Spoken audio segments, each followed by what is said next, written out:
Notre Seigneur Jésus. Nous allons pouvoir continuer notre marche dans le livre de Job. Job au chapitre 23.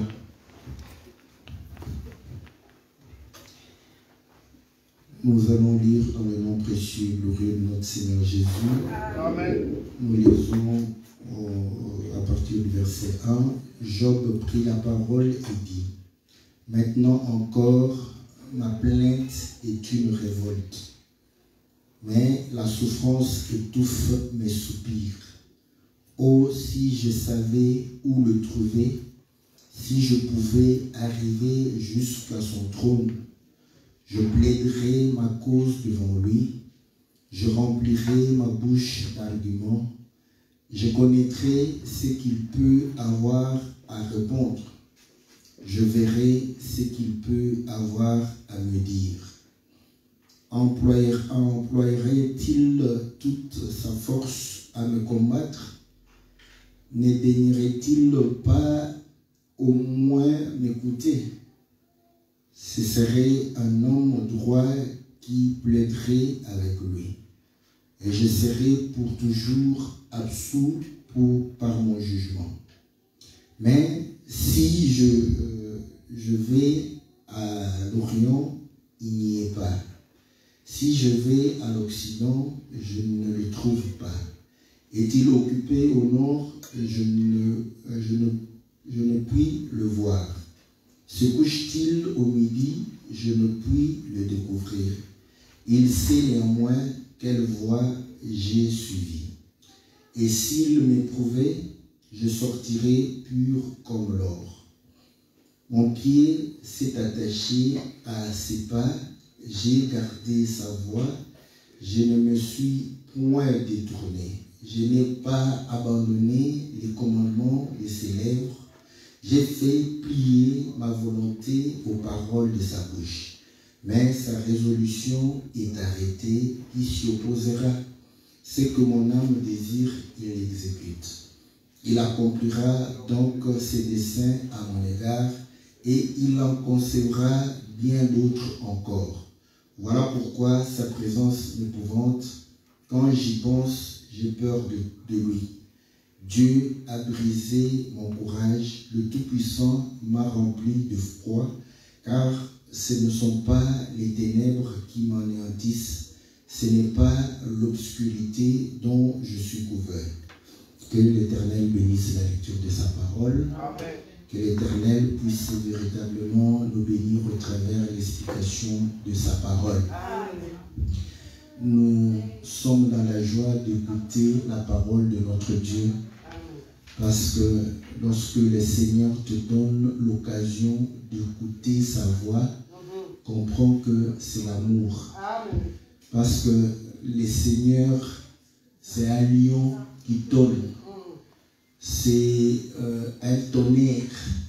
Et vous savez que quand il pleut, il y a de l'orage. Quand il y a des tonnerres, nous avons peur. Donc vous allez comprendre qu'au mont Sinaï, le Seigneur était en colère.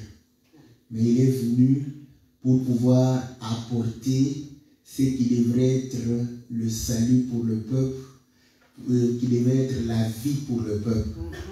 Et là, le Seigneur va donner la loi. Voilà pourquoi nous disons que la loi exprime la colère de Dieu. Oui?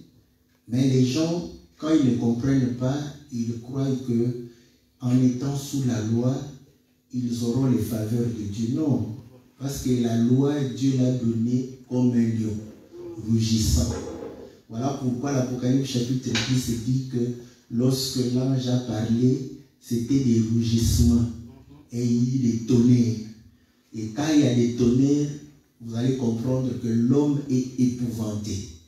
Donc, le Seigneur dans sa justice, parce que la loi exerce la justice. Et vous allez comprendre que le Seigneur dans sa justice, c'est quelqu'un qui vient comme un lion pour condamner. Et là, nous devrions avoir réellement peur.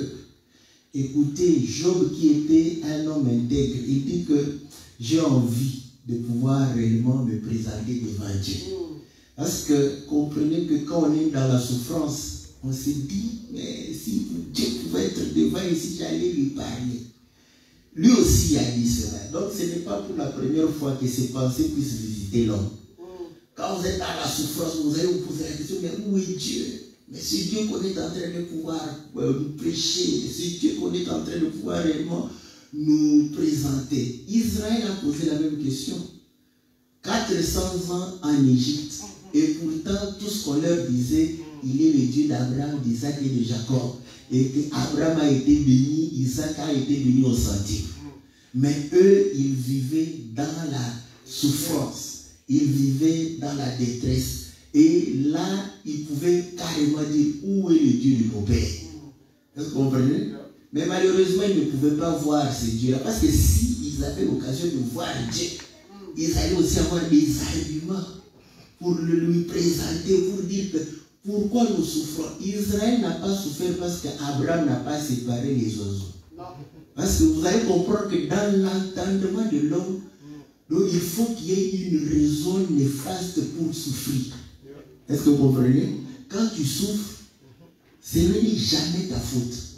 C'est la faute à ta tante. Bon, chez nous en Afrique, ce sont les tantes qui sont condamnées. Je ne sais pas pourquoi les oncles, chez nos amis du Bas-Congo, là, ce sont les oncles qui sont incriminés. N'est-ce pas? Donc, on cherche toujours une raison pour dire que mais pourquoi je suis en train de souffrir. Et là, quand l'autre souffre, là, toi, tu vois que c'est sa faute. Est-ce que vous comprenez? Quand toi, tu souffres, ce n'est pas ta faute, c'est la faute de la tante, de l'oncle, des autres. Mais quand l'autre souffre, c'est sa faute, il est dans le péché. Est-ce que vous comprenez? Donc, c'est comme ça que les gens, n'est-ce pas, voulaient justifier la souffrance d'Israël en Égypte. Ils vont dire que non, vous voyez, Abraham a séparé les animaux, n'est-ce pas, en deux, sauf les oiseaux. Il fallait qu'il les sépare aussi. Qui t'a dit ça? Or, Psaume 105 dit ceci. La promesse faite à Abraham, le serment fait à Isaac, Dieu l'a érigé en loi pour Jacob. Donc, ce qu'Abraham a vécu est devenu la loi en Israël. Parce que la circoncision n'était pas une loi pour Abraham. Est-ce que vous comprenez? Cette circoncision est devenue une loi pour Israël. Donc, pour que tu appartiennes, tu dois te faire circoncire. Tu dois souffrir. Parce que sans la souffrance, tu ne peux pas appartenir à Dieu. Non, nous sommes venus sur la terre. Nous sommes venus sur la terre pour laisser les terriens. Parce que ceux qui sont contents de la terre, ce sont des terriens. Mais comment toi tu es content de la terre? Vraiment. Bon, quand je dis ça, tellement nos pensées sont toujours noires. On s'est dit, oh, est-ce que le pasteur veut que nous puissions être malades, ne pas manger, ne pas avoir de beaux habits? Non, je ne dis pas ça. J'ai toujours aimé mon frère Lot. Vous savez que Lot ne manquait de rien. Lot avait une belle femme. Lot avait des moyens. Il avait des enfants. N'est-ce pas? À tel point qu'il avait beaucoup de biens qu'ils se sont chamaillés avec Abraham. Est-ce que vous comprenez? Mais quand Lot a quitté Abraham, Lot est allé dans Sodome et Gomorrhe. La Bible dit que Sodome et Gomorrhe étaient comme les jardins de Dieu. Est-ce que vous comprenez? Donc il est allé pour illustrer, c'est comme il est allé à New York. N'est-ce pas? Là où, à Manhattan. N'est-ce pas? Quand tu arrives là-bas, tu vas commencer à regarder. Oh, l'homme est grand. Oh, Dieu est grand. Parce que tu vois la grandeur des gratte-ciel. Tu te dis que Dieu est au-dessus de ça. Tu vas glorifier Dieu pour la grandeur seulement des gratte-ciel. Est-ce que vous comprenez? Donc, il va dans un pays où tout est, la la prospérité dans le pays. Parce que dans le jardin d'Éden, il faut comprendre que l'homme s'aimait et la terre répondait. Est-ce que vous comprenez? Donc, il n'avait aucune souffrance matérielle, économique, sociale, n'est-ce pas? Mais lisez la Bible. La Bible dit que Job était tourmenté jour et nuit. Mais si toi, tu as des voitures, des maisons, un bon travail, tu as de belles filles, n'est-ce pas, des enfants beaux, tout ça, tu as tout, tu seras tourmenté. Là, tu vas dire la vie est belle. N'est-ce pas? Tu vas suivre le film de Papa Mba tous les jours. Parce que là, on va dire la vie est belle, n'est-ce pas? Mais au lieu que l'autre dise que la vie est belle, l'autre dit, oh mais non, j'avais cru que le bonheur était dans les richesses. Mais il voit comment l'homme est devenu. Parce que c'est ce que nous vivons aujourd'hui. Parce qu'en 1450, si tu vivais à cette époque-là, il n'y avait pas d'électricité. Parce qu'il n'y a pas, je crois, 300 ans qu'on a découvert l'électricité. Mais quand nous n'avons pas l'électricité dans nos villages, nous crions. Non, nos dirigeants sont méchants. Mais en 1400, personne n'avait l'électricité. Si tu étais né à cette époque-là, tu allais souffrir. N'est-ce pas? Quand il pleuvait, c'était la boue. Hein? Est-ce que vous comprenez? Donc, imaginez en hiver, il se chauffait comment? Parce qu'il faut dormir. Vous n'allez pas dormir avec le feu au risque que vous soyez brûlé, n'est-ce pas, pendant votre sommeil. Donc aujourd'hui, nous sommes dans de très bonnes conditions. Chauffage, n'est-ce pas? Nous avons des écrans plats, n'est-ce pas? Nous avons des laptops, n'est-ce pas? Nous avons des téléphones qui sont devenus pratiquement des télévisions, des computers. Donc on fait tout avec les téléphones. Est-ce que vous comprenez? Donc on a les micro-ondes, n'est-ce pas? Il suffit de mettre quelques minutes, ça sort. N'est-ce pas? La vie est belle. Est-ce que vous comprenez? Mais Lot souffrait parce qu'il voyait que quand l'homme est prospère, l'homme ne pense plus à Dieu. Voilà pourquoi Dieu avait prévenu Israël pour dire, quand tu vas habiter des beaux palais, quand tu auras de la récolte, tu auras de la nourriture, des vêtements, garde-toi de faire ceci. C'est grâce à moi. Moi, je sais me débrouiller. Moi, je me débrouille bien. Moi, je travaille. Est-ce que vous comprenez? Garde-toi. Mais c'est de la folie. Qui souffre? C'est pas Dieu, c'est toi. N'est-ce pas? Tu souffres, tu t'élèves le matin, tu pars travailler, tu suis, n'est-ce pas? Et Dieu dit que c'est moi. C'est comme ça que Dieu bénit. Maintenant, si tu crois que c'est dans la prière sans cesse, parce que l'écriture existe aussi. Prier sans cesse. Si tu le prends en français, tu vas te retrouver pauvre. Tout en priant sans cesse. Est-ce que vous comprenez? Tu te lèves le matin à genoux. Seigneur Jésus, tu es dans le... jusqu'à midi. Pause. Après, tu reprends jusqu'à 18h. Pause. Tu reprends jusqu'à minuit. Tu dors. Tous les jours comme ça, tu seras pauvre. Vous voyez que quand on prie, quand tu pries, Seigneur bénis, tu lèves d'abord les yeux comme ça. Seigneur bénis-moi. Donne-moi la prospérité. Donne-moi. Après avoir fait la prière, ne regarde plus au ciel. Ne regarde plus au ciel. Parce que le Dieu qui est au ciel là-bas, l'écriture dit, il habite en toi. Est-ce que vous comprenez? Après avoir fait la prière comme ça, parce que la prière c'est toujours vers le ciel. On prie celui qui est au-dessus de soi. Dieu, on le prie au ciel, quand il est au ciel.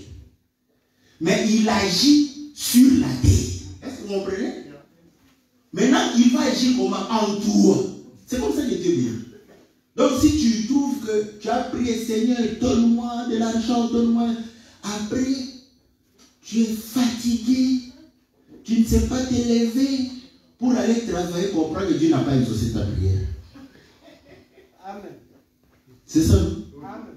Parce que comment il va te bénir pendant que toi, quand tu lèves le je suis trop fatigué comme ça. Oh là, je ne peux pas. Oh, je dors encore. Comprends que Dieu n'a pas exaucé ta prière. Si Dieu avait exaucé ta prière, tu vas te lever avec courage. N'est-ce pas? Et tu vas avoir la pluie de boules. N'est-ce pas? Le cerveau aura la pluie, la bénédiction de boules. C'est comme ça que Dieu dit. Quand tu n'as pas de quand tu n'as pas de projet, des idées, parce que écoutez, c'est le ciel qui bénit, n'est-ce pas? Dans le corps, le ciel, c'est la tête. Est-ce que vous les savez? Parce que, écoutez, l'Écriture dit ceci. La montagne, c'est la demeure de Dieu, n'est-ce pas? En Exode chapitre 15, on dit que le sommet de la montagne, c'est la demeure de Dieu, c'est la tête, n'est-ce pas? Mais toute la montagne, c'est la montagne de Dieu. Est-ce que vous comprenez? Mais la montagne a des pieds. Est-ce que vous comprenez? Maintenant, la Bible dit que la terre est le marchepied de Dieu. Donc nous comprenons que les pieds, n'est-ce pas? Le pied de la montagne, c'est la terre, n'est-ce pas? Mais non, parce que Dieu habite au ciel. Donc la tête de la montagne, c'est le ciel. Or, le Seigneur dit, je suis le temple. Il est la montagne. Est-ce que vous savez que le Seigneur est une montagne? Daniel, le roi d'or, il rêve.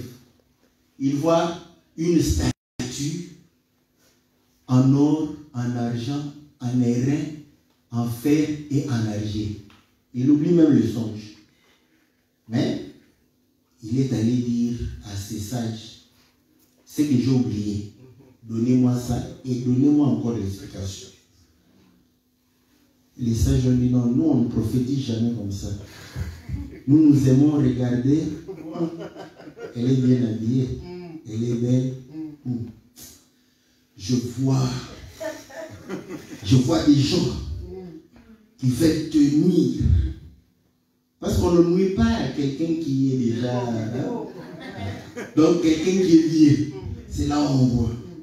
Ou bien, regarde, je vois des activités qui vont t'amener au sommet.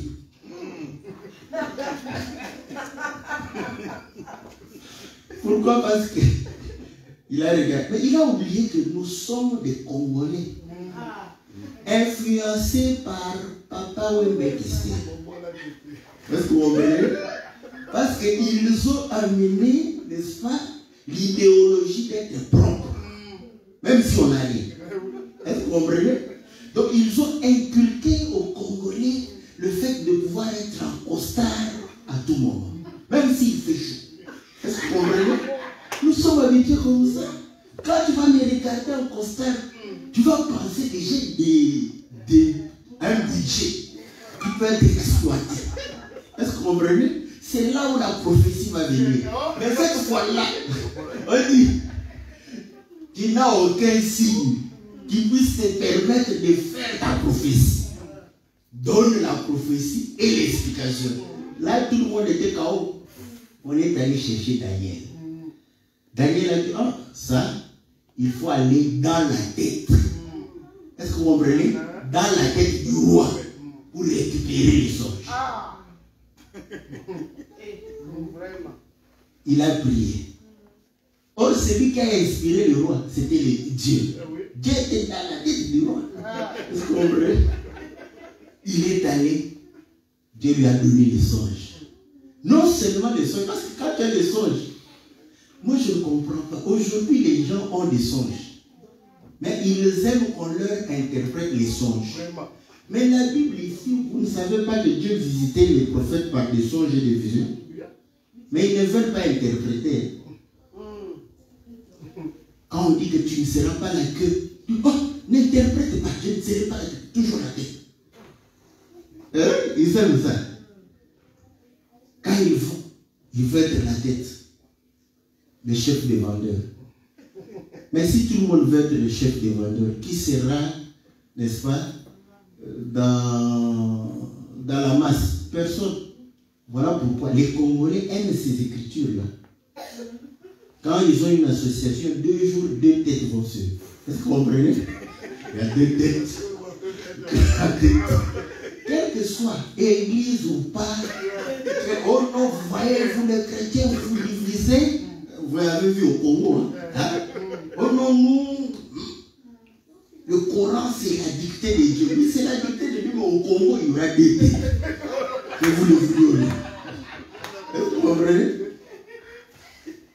Parce que la Bible n'a pas encore dit que chacun veut interpréter comme il veut. Mais là-bas, on n'interprète pas. Mais il y a eu 2 têtes. Pourquoi? Parce que tous savent que vous ne serez jamais la queue, la tête. Tout le monde veut être la tête. Et voilà pourquoi on a des monstres. On veut partout. Est-ce qu'on peut? Dernièrement ici, vous voyez, les politiciens ont voulu faire 2 têtes. Il fallait qu'une tête tombe pour que les choses marchent. Parce que 2 têtes, ce n'est pas possible. Et pourtant, ce sont des songes.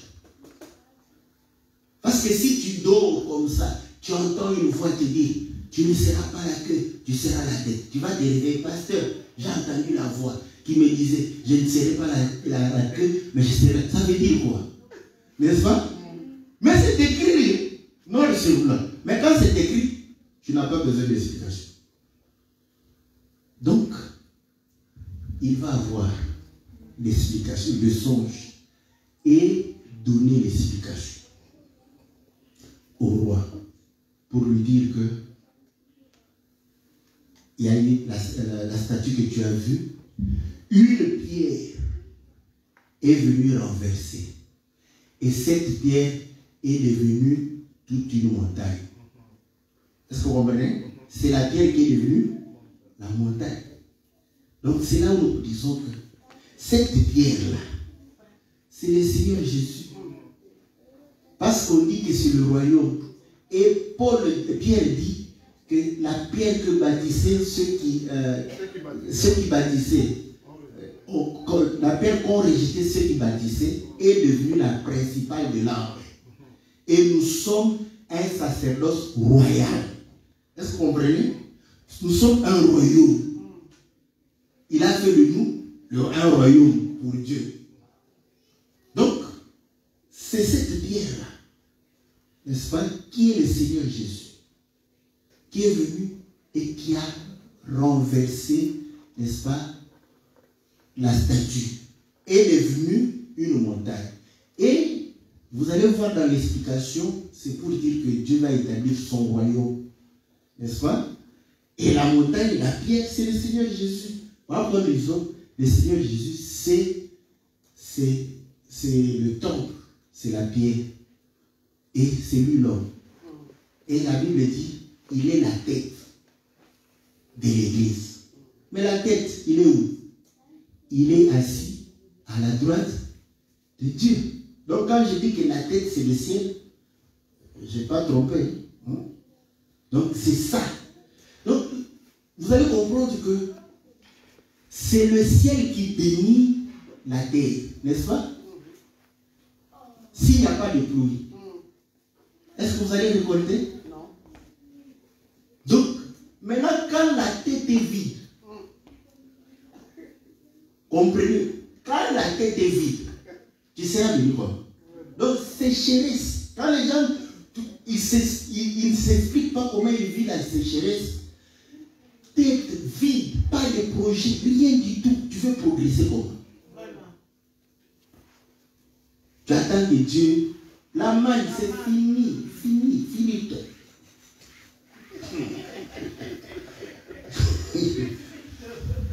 Bon, tu as besoin de la manne. Mais la manne se mange dans le désert. Tu n'as pas besoin du désert, mais tu as besoin de Dieu. Tu es déjà à Cana. À Cana, c'est fini. Pas question de manne. Tu dois aller travailler pour pouvoir réellement manger. Est-ce que vous comprenez? Un peuple qui ne croit pas au travail, il peut prier comme il veut. Sera un peuple pauvre.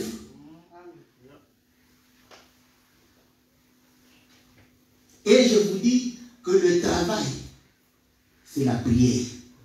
Le travail, le travail, c'est la prière. Est-ce que vous le savez? Le Seigneur dit d'abord, travailler pour une nourriture qui ne périt point. N'est-ce pas? Et pourtant, eux, on l'a cherché pour pouvoir leur donner à manger. N'est-ce pas?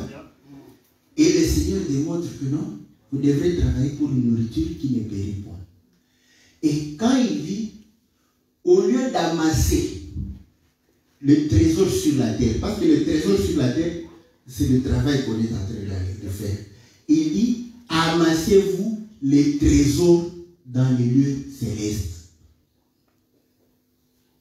Or, vous allez comprendre que quand il donne le riche, il lui dit, vends tout ce que tu as, donne aux pauvres. C'est comme ça que tu vas amasser, n'est-ce pas, des trésors dans le ciel. Les riches ont dit, oh, non, c'est pas possible. Moi, j'ai souffert et donné aux pauvres et pouvoir le suivre. Et Pierre lui dit, nous avons tout abandonné. Nous t'avons suivi. N'est-ce pas? Qu'est-ce que nous aurons? Le Seigneur dit, la vie éternelle. Or, la prière est symbolisée par le sacrifice. Est-ce que vous comprenez? Parce que quand vous lisez en Apocalypse, on dit que les prières des saints, c'est l'offrande des parfums. N'est-ce pas?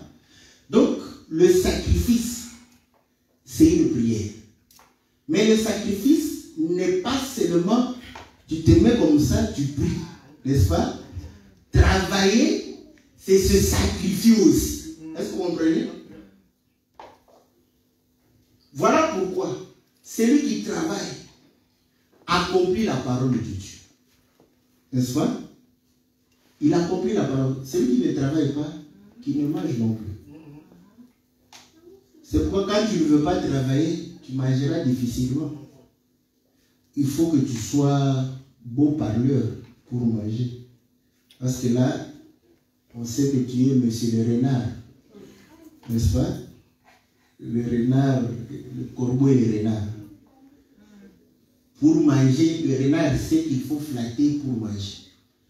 Si tu ne sais pas flatter, tu ne vas pas manger. Et là, tu vas encore manger des morceaux qui tombent et que ce soit aussi un corbeau distrait. Mais aujourd'hui, très peu de corbeaux ont besoin, n'est-ce pas, d'être flattés. Donc, nous comprenons une chose que la prière, c'est le sacrifice. Parce que lorsque nous nous mettons dans la prière, nous avons ce sacrifice que nous faisons corporellement. Voilà pourquoi quand le Seigneur a amené les 3 disciples, ils étaient incapables de prier. Il a dit, vous n'avez pas été capables de prier avec moi pendant 1 heure. Parce que c'était le sacrifice qu'ils devaient faire. Quand vous priez, vous mettez à genoux, physiquement, hein, vous souffrez, n'est-ce pas? Et là, vous allez comprendre que les sacrifices, en général, c'est considéré comme une prière. Voilà pourquoi Paul dit, offrez vos corps comme un sacrifice de bonne odeur. Est-ce que vous comprenez? Maintenant, vous allez voir que le travail par excellence, c'est un sacrifice. Dieu dit, tu mangeras à la sueur de ton front. N'est-ce pas? Mais comme nous disons, c'est Dieu qui doit accomplir en premier sa parole. Ok?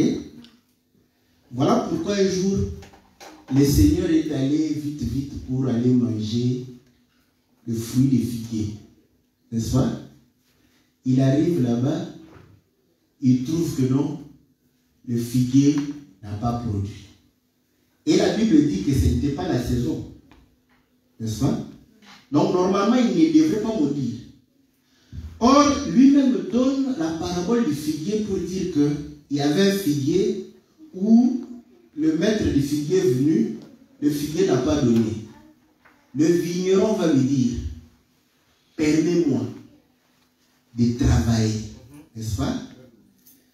S'il ne produit pas, à ce moment-là, tu pourras couper. Est-ce que vous comprenez? Le Seigneur ne fait rien au hasard, hein, parce qu'il savait que ce n'était pas l'époque des figues.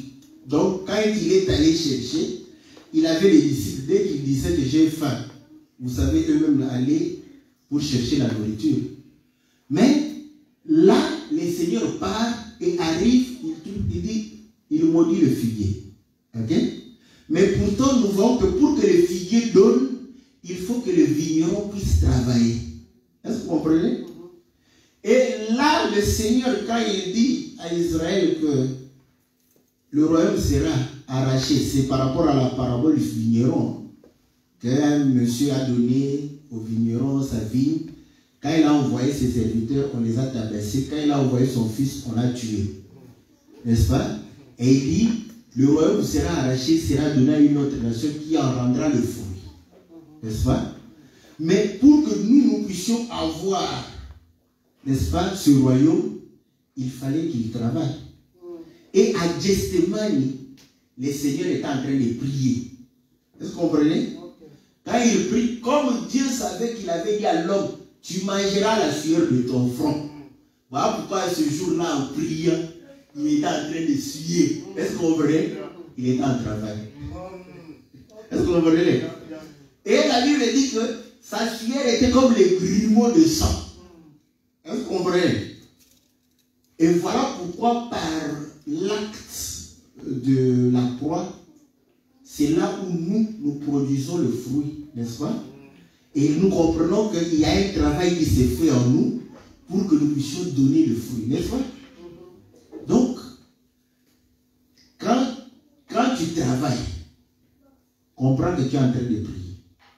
Voilà pourquoi tu ne dois pas au travail être comme les autres. Parce qu'au travail, quand on est entre garçons, on dit n'importe quoi. Vous le savez? Quand on est aussi entre filles, on raconte n'importe quoi, n'est-ce pas? Tu oublies que tu es en prière. Mais quand nous proclamons le jeûne, c'est là où tu es un peu concentré. C'est oh non, aujourd'hui, non, je suis en prière. Mais quand tu ne seras pas en prière, ils vont commencer à te parler de n'importe quoi là. Oh. Tu dis aussi, il faut ne pas rire. Parce que c'est comme ça qu'ils comprennent. Hein? Ils disent n'importe quoi, ils disent des bêtises, tu ris. Ils comprennent là, on peut faire des bêtises avec eux. N'est-ce pas? C'est comme ça aussi les hommes. Quand ils voient une femme au travail là, ils commencent, c'est par la causerie. Ça commence par là. Il est sérieux. Après, il introduit une blague. La blague monte de niveau. Jusqu'à un certain point. Oh, elle arrive. Donc, nous pouvons parler de ces choses. Est-ce que vous comprenez? C'est comme ça que l'homme agit. Tu as dit, ouais, faut être cool, non? Faut être cool avec les gens. Hein? Mais il faut voir quelle causerie vous êtes en train de pouvoir parler, n'est-ce pas? Comme un frère disait. C'est toujours comme ça commence avec les versets bibliques. Entre frères, là, entre frères, c'est aussi comme ça. Hein? Le frère vient, premier jour, prenons la Bible. Prenez la Bible. Genèse chapitre 1. Voilà, il explique l'homme, Dieu créa l'homme, Dieu créa la femme. Dieu créa, tu vois la femme qui est les hommes, qui crée. Avec. On a trop parlé de la Bible. Est-ce qu'on peut manger un peu? Oh oui. Là, il fait une grande prière. Béni la mère qui a préparé tout ça. Deuxième jour, troisième. Après, on ne sort plus la Bible. Et les sœurs, c'est normal. Hein? Les sœurs, la Bible, trop de Bible les fatigue. Vous le savez?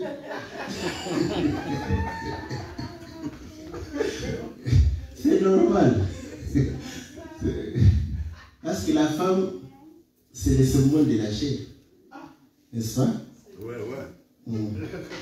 C'est ça. Ma chair ici. Je voulais ma chair ici. Hein? Trop de Bible et de paroles. Ça se fatigue. Tu as trop lu la Bible. Tu as fait trop de partages. Hein? La chair aime la distraction. C'est normal, non? C'est tout à fait normal qu'on sente que les sœurs, là, quand les causeries sont sans les versets bibliques, il faut faire attention.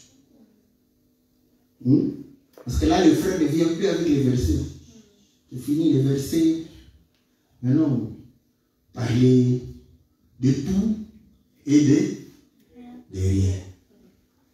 Vous parlez de tout est permis.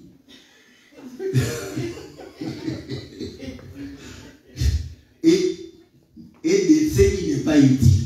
Est-ce que vous comprenez? L'homme aussi comprend. C'est là où il s'introduit. Quand tu crois que il comprend, ici, je peux parler de tout et de ce qui n'est pas utile. Est-ce que vous comprenez? Par contre, si tu canalises, il revient comme ça, non, frère, question, des questions bibliques, il va revenir sur la Bible. Si tu ne poses plus de questions, c'est fini, la Bible va partir. Vous allez commencer de parler, oh non, mais ici, cette femme avait tort. Non, elle n'avait pas tort. Non, non, non, on n'aime pas comme ça. Non, on peut aimer, aimons-nous les uns les autres. Alléluia, gloire au Seigneur. C'est comme ça. Est-ce que vous comprenez? Donc, c'est pour dire ceci. Que Dieu bénit au travers du travail. Il agit avec les hommes. Et n'attends pas que Dieu agisse avec quelqu'un d'autre. Dieu doit agir avec toi. Donc quand tu demandes à Dieu de l'argent, comprends qu'il va te le donner par l'effort que tu vas fournir. Il ne faut pas attendre comme à la loterie que quelqu'un vienne te donner. En Europe ici, vous savez que au Congo encore on peut espérer que quelqu'un te donne de l'argent. On ne se donne pas l'argent ici. Hein.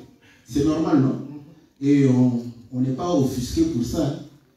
Mais au Congo, ça aurait été anormal. Hein, mais je vous dis, moi, c'est rare. En tout cas, je ne sais pas à qui j'ai donné déjà de l'argent comme ça. Non? Comme ça, bon, tu prends de l'argent. Quand il a des problèmes, oui. Quand il me demande, il y a des problèmes, ça je donne. Mais sans problème comme ça. Alors, mais au Congo, quelqu'un sans problème, tu les regardes seulement. La manière dont tu regardes, toi-même, tu te dis, non, avant que je le quitte ici, je vais lui laisser quelque chose. N'est-ce pas? Mais ici, il n'y en a pas. Dieu a changé. Hein? Le Dieu du Congo, il donne facilement. Mais le Dieu de l'Europe, c'est par le travail. Maintenant, le Dieu du Congo, la majorité des gens sont en difficulté. Le Dieu de l'Europe, beaucoup de gens ont enlevé, n'est-ce pas, les besoins primaires. Est-ce que vous comprenez? Donc, pour dire ceci, nous pouvons être justes. Tu te regardes, tu te dis, je ne sais pas pourquoi je souffre. Mais tu ne pourras jamais faire face à Dieu. Est-ce que vous comprenez? Heureusement pour lui, le trône de Dieu est loin de lui. C'est pourquoi il est en train de pouvoir parler. Pour dire, si je pouvais voir Dieu, si je pouvais accéder à son trône, j'allais beaucoup parler.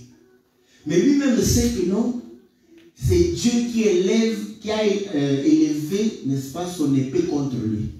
il dit, je verrai avec quelle force il va encore s'attaquer à moi. Est-ce que vous comprenez? Donc il comprend une chose, que ce qui lui arrive, c'est Dieu. Parce que pour les enfants de Dieu, nous ne pouvons pas témoigner. Parce que dans le langage de Job, jamais Job a dit que c'est le diable ou les sorciers. Et pourtant, nous savons que c'est le diable qui l'a attaqué. Est-ce que vous le savez?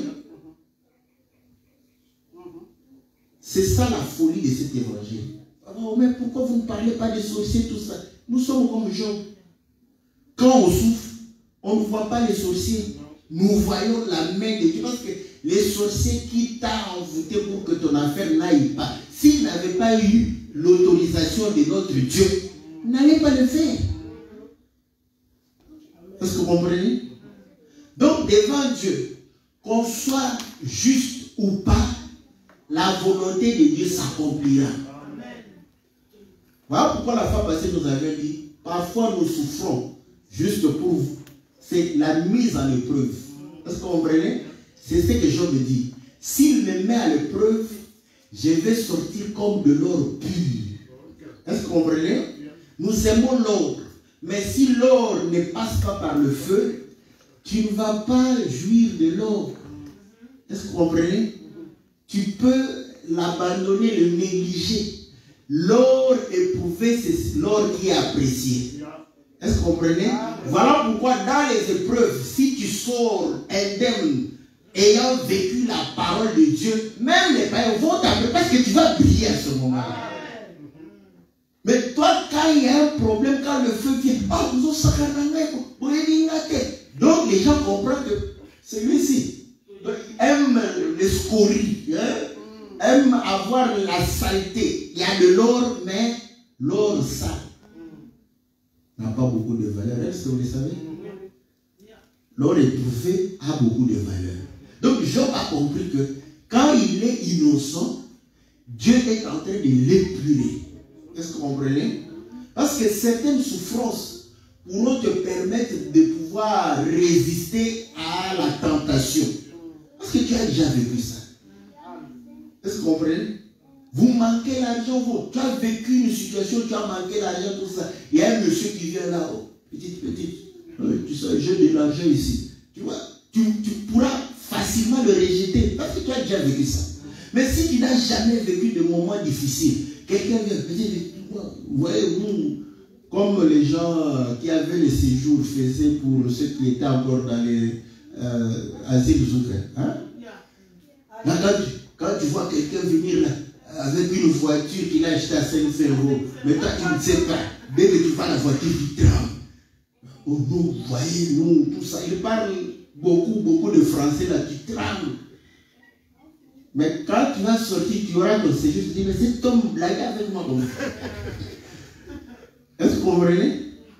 Donc, Job était conscient. Il a parlé, il a dit, non, Dieu, malgré cela, on ne peut pas avoir raison devant Dieu. Et c'est comme ça que nous comprenons que notre souffrance, parce que je ne vous souhaite pas de souffrir physiquement. Je ne le souhaite pas.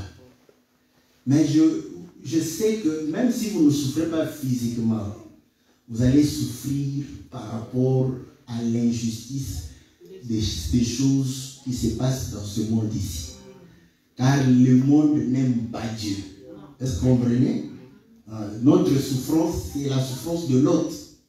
Nous allons voir ce qui se passe dans Sodome et Gomorrhe et notre âme sera tourmentée pour cela. Est-ce que vous comprenez? Mais il ne manquait pas. Il n'était pas malade. Est-ce que vous avez lu que l'autre était malade? L'autre n'était pas malade. L'autre n'était pas malade. Tout allait pour lui. Mais sur le plan de la spiritualité, communion avec Dieu, il souffrait, n'est-ce pas, jour et nuit. Parce qu'il voyait comment est-ce que les gens ne voulaient pas respecter la parole de Dieu. C'est comme ici aussi. Vous voyez? Vous allez voir que l'homme, depuis qu'il a eu la science, il n'aime plus respecter Dieu. L'avortement, il avorte. Il dit, c'est mon choix. N'est-ce pas? il peut avorter. Mais lui-même, si on l'avait avorté, est-ce qu'il allait parler de son choix? Il serait déjà jeté dans le faux sceptique là-bas. C'est fini. Est-ce que vous comprenez? Donc, aujourd'hui, tu vas comme ça, oh non, c'est mon choix, je me sens une fille, je suis une fille, mais je ne comprends pas pourquoi j'ai un corps de garçon. Est-ce que vous comprenez? C'est son choix. C'est ça, c'est que l'homme est en train de vouloir faire. Et nous luttons avec ça parce qu'ils veulent introduire cela dans la tête de nos enfants. Ils leur montrent, que ce soit dans les dessins animés, tout ça, ils leur disent clairement, hein? Vous voyez, c'est normal, 2 hommes peuvent s'aimer, 2 femmes peuvent s'aimer, c'est tout à fait normal. C'est une souffrance pour nous. Le jour où tu parleras avec ton enfant et te dire que mais c'est normal, non? Ce jour-là, tu auras la souffrance. Peut-être que mon enfant... Est-ce que vous comprenez? Nous souffrons, n'est-ce pas? C'est ça la souffrance que nous avons. Que nous puissions avoir les matériels, nous devons les avoir. Parce que je prie pour que vous ayez beaucoup d'argent. N'est-ce pas? Parce que cela dépend aussi. Mon bonheur dépend de vous. Hein? Plus vous avez l'argent, plus jamais aussi. C'est tout à fait normal. Parce que quand vous en avez, vous êtes trop gentil. Vous donnez facilement. Quand vous n'en avez pas, hein, ça devient un peu calculé. Et comme nous, on n'a pas les stratégies bien père pour soutirer de l'argent, n'est-ce pas? On en pâtit aussi. Donc la prière est que vous ayez. Mais ma prière est que Dieu vous donne la capacité à résister, n'est-ce pas, par rapport à toute la séduction de ce monde ici. Voilà pourquoi Job dit, ma volonté se plie aux paroles de Dieu. Est-ce que vous comprenez? Un enfant de Dieu, en réalité, n'a pas de volonté. Oh non, vous voyez, je ne suis pas convaincu. Hein? Quand quelqu'un dit je ne suis pas convaincu, on comprend que un pied dedans, un pied dehors. Si l'écriture ne te convainc pas, tu veux que nous puissions te convaincre comment? Dis-nous. On te fait lire l'écriture noir sur blanc. Mais après tu dis oh non, je ne suis pas convaincu. Celui qui convainc, c'est le Saint-Esprit. Donc nous comprenons que le Saint-Esprit est incapable de te convaincre. Maintenant, moi, je dois te convaincre. Est-ce que vous voyez le travail que... Ça, c'est un travail difficile à faire.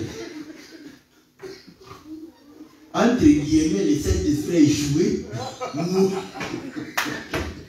Vous voulez que moi, je réussisse là où le Saint-Esprit a échoué. Mais si nous sommes de Dieu, que les paroles de l'Éternel fassent plier notre volonté. Est-ce que vous comprenez? Parce que nous avons des sentiments, nous avons des appréhensions. Mais lorsque la parole nous dit, comme je disais, et la sœur s'est étonnée, elle disait une fois, quand tu écoutes la parole de Dieu, et que la parole de Dieu te dit, va chasser le mari que tu as, n'est-ce pas, à la maison. Je fais quoi? Je les chasse, tout bonnement. N'est-ce pas? Je les chasse, tout bonnement. Mais maintenant, ce n'est pas qu'au nom, Dieu m'a dit, Dieu t'a dit oui. Mais nous savons que tous les prophètes ont été vérifiés par rapport à l'Urim et le Thummim, n'est-ce pas? Donc, ce que Dieu t'a dit doit être conforme à ce que les autres prophètes avaient dit. C'est simplement ça. Parce qu'aujourd'hui, on dit, oh, tu vois, ce n'est pas ton mari. Sur quel verset tu dis que ce n'est pas ton mari? Parce que l'Écriture démontre qu'un païen peut être ton mari. L'Écriture le démontre que si nous croyons à un mari non-croyant, un païen. Maintenant, quelqu'un vient, oh non, ce n'est pas ton mari, tout ça. Mais comme les gens ont peur de la mort, on va t'attaquer. Non, il veut te livrer. Ah là, directement. Oh non, non, non. Je vais mourir. Mais meurs, tu vas chez le Seigneur. Plus question de prendre des factures à payer à tout moment, rembourser les impôts. Tout ça, ça ne te dérange pas. Tu ne veux pas te reposer. Là, tu veux vivre. N'est-ce pas?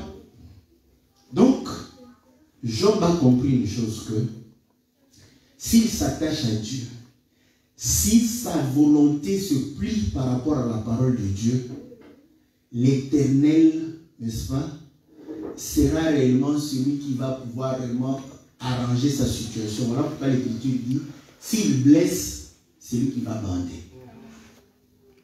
S'il est responsable de tes problèmes, il va arranger cela. C'est comme ça. Celui qui détruit doit réparer. Celui qui blesse doit bander.